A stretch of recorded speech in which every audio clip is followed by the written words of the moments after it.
kaybolma değil, aynı zamanda gerçeğin örtülmesine dönük organize bir çabanın bulunduğunu açıkça ortaya koymaktadır. Uzun yıllar boyunca dile getirilen şüpheler artık somut beyanlarla güncellenmiş, özellikle dönemin Tunceli Valisi'nin oğluna ilişkin ciddi iddialar bu dosyada cezasızlık politikasının nasıl işlendiğini bir kez daha gözler önüne sermiştir. Gülistan Doku'nun kaybolduğu günden bu yana ailesi, kadın örgütleri ve insan hakları savunucuları aynı soruyu sormaktan vazgeçmemiştir. Gülistan Doku nerede?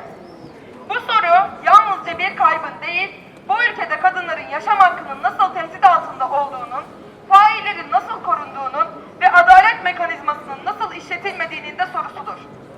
2025 yılı itibarıyla soruşturma dosyasında yaşanan gelişmeler bugüne kadar yürütülen sürecin eksikliğini ve ihmallerini açıkça ortaya koymaktadır.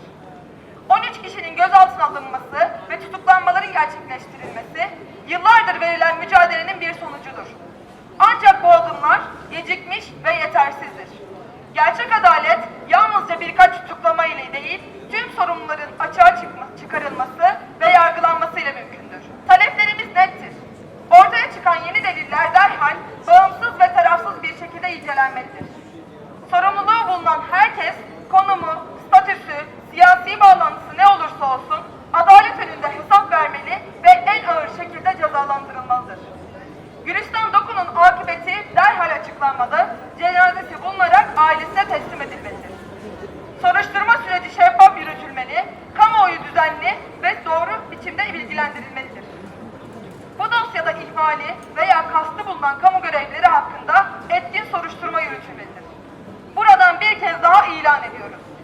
Gülistan Doku'nun akıbeti aydınlatılana ve gerçek adalet sağlanana kadar bu davanın peşini bırakmayacağız. Bu yalnızca Gülistan'ın davası değildir. Bu kadınların yaşam hakkı mücadelesidir.